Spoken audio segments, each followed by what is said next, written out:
जय श्री कृष्णा। राधे राधे भक्तों। आज आप सबके लिए हृदय को छू जाने वाली लड्डू गोपाल की एक प्यारी सी सच्ची कथा लेकर आई हूँ। दोस्तों, आशा करती हूँ कि प्रभु आप सब पर अपनी कृपा बरसा रहे होंगे। उनकी कृपा से आप सब प्रसन्न, स्वस्थ और सुखी होंगे।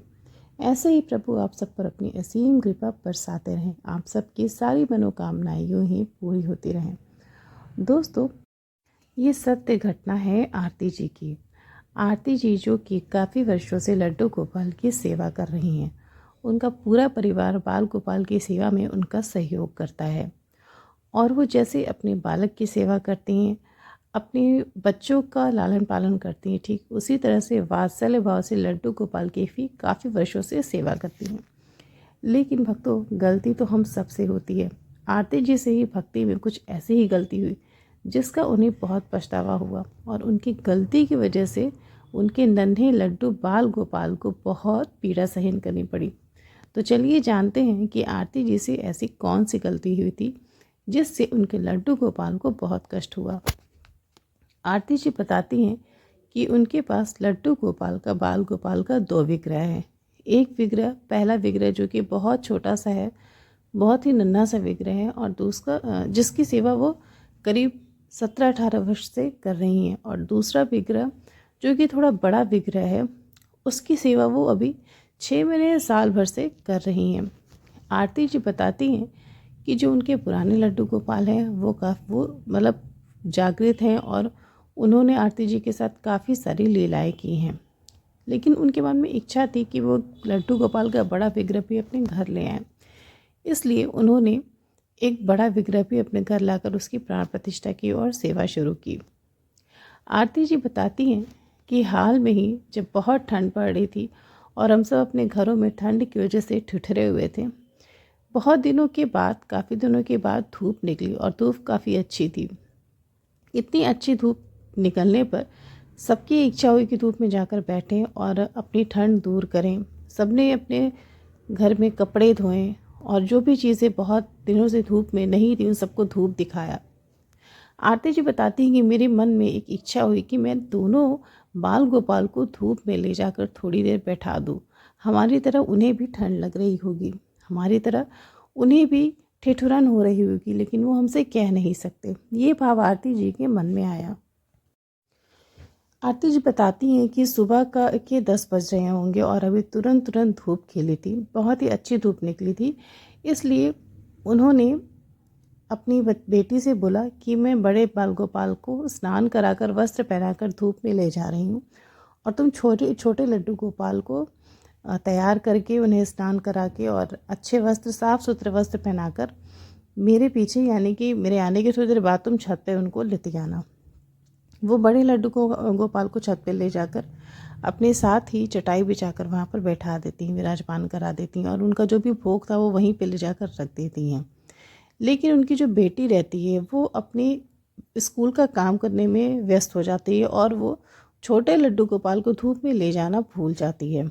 और आरती जी के भी दिमाग में नहीं आता कि छोटे गोपाल जी नीचे अकेले वो धूप में नहीं आए हैं, क्योंकि उनका पूरा का पूरा दिमाग बड़े लड्डू गोपाल की सेवा में लगा हुआ था।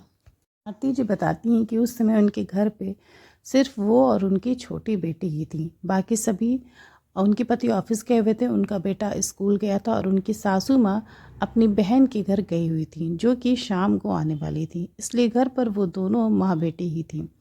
आरती जी छत पर लड्डू गोपाल के साथ बैठी थी और उनकी बिटिया नीचे अपने स्कूल का काम कर रही थी।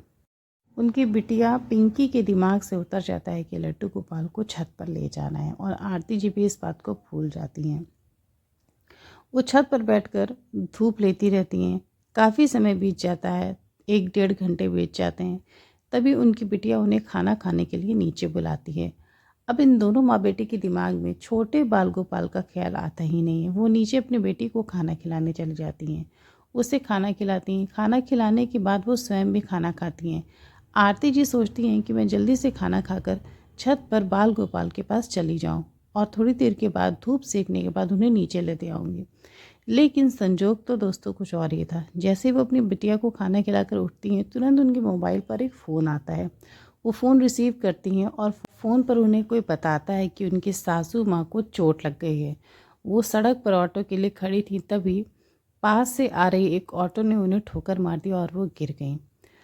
फ़ोन पे वो जो भी सूचना देने के लिए फ़ोन करते हैं, वो उनसे कहते हैं कि आप जल्दी से जल्दी यहाँ पर आ जाएँ, और वो हॉस्पिटल में हैं, उनका इलाज हो रहा है, उन्हें चोट ज़्यादा लगी है।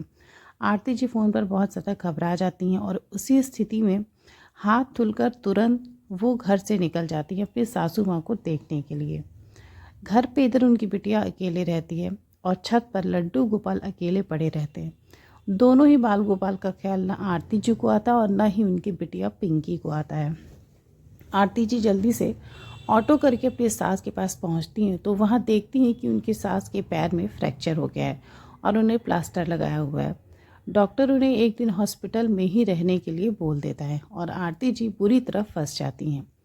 बहुत देर तक वो अपनी सास के पास हॉस्पिटल में रुकी रहती हैं। थोड़ी देर के बाद वो अपने पति को फ़ोन करके सब कुछ बताती हैं और वो जल्दी से वहाँ पर पहुँचते हैं। अब करीब 3 बज गए थे दोपहर के। आरती जी से उनके पति कहते हैं कि तुम घर जाकर शाम का खाना बनाने की तैयारी कर लो और घर के सारे काम करो, मैं यहाँ माँ के पास रहूँगा। जब आरती जी घर पे आती हैं तो उन्होंने एक बहुत ही अजीब सा नज़ारा देखा। वो देखकर उनके रोंगटे खड़े हो जाते हैं। वो देखती हैं कि उनकी बिटिया पिंकी खाना खाकर सो गई है और उनके पास रखे छोटे से लड्डू गोपाल पसीने से भीगे हुए हैं। उन्हें इतना ज़्यादा पसीना हुआ है कि उनके सारे वस्त्र जो भी उन्होंने पहना हुआ है वो पूरी तरह तर हो गया है। उनके शरीर से पसीने की धार बही जा रही है। आरती जी देख कर दंग हो जाती हैं कि इतना सारा पानी ये आया कहाँ से। वो जब बाल गोपाल के विग्रह को हाथ लगाकर देखती हैं तो उनके माथे से पसीने की तरह वो पानी चूता रहता है। उन्हें कुछ भी समझ में नहीं आता कि लड्डू गोपाल पसीने से कैसे भीग सकते हैं, जबकि उस कमरे में तो गर्मी भी नहीं थी, अच्छी खासी ठंड थी और उस समय दोपहर के 3:30 बज रहे थे।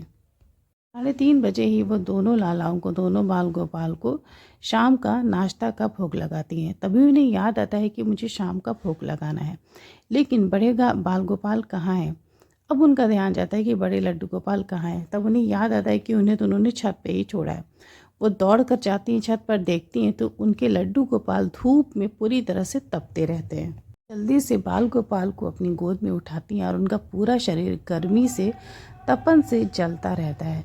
वो बहुत दुखी हो जाती हैं कि उनकी लापरवाही की वजह से लड्डू गोपाल इतनी देर से धूप में चल रहे हैं। वो मन ही मन बहुत अफसोस करती हैं और बाल गोपाल से क्षमा मांगती हैं कि हे प्रभु, मुझसे इतनी बड़ी गलती कैसे हो गई। इतनी देर तक आप धूप में बैठे रहे, मुझे क्षमा कर दीजिएगा।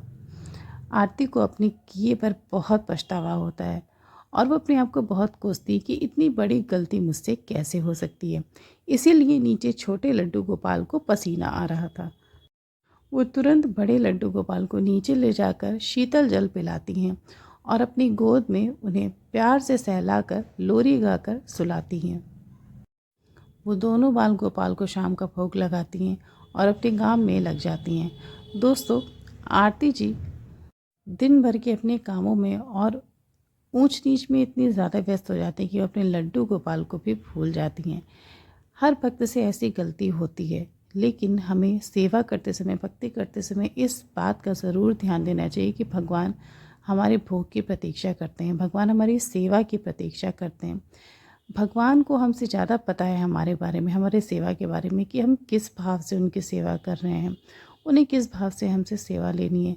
इसलिए हम सभी भक्तों को सेवा के विषय में अपने प्रभु के लिए बहुत ज़्यादा सतर्क रहना चाहिए। आरती जी कहती हैं कि जो गलती मैंने की वो कभी किसी भक्त को नहीं करनी चाहिए, क्योंकि लड्डू गोपाल को भी इतनी ही पीड़ा होती है जितनी हमें होती है। दोस्तों, लड्डू गोपाल की प्यारी सी लीला अगर आपको अच्छी लगी तो इस वीडियो को लाइक करके चैनल को ज़रूर सब्सक्राइब करिएगा। राधे राधे।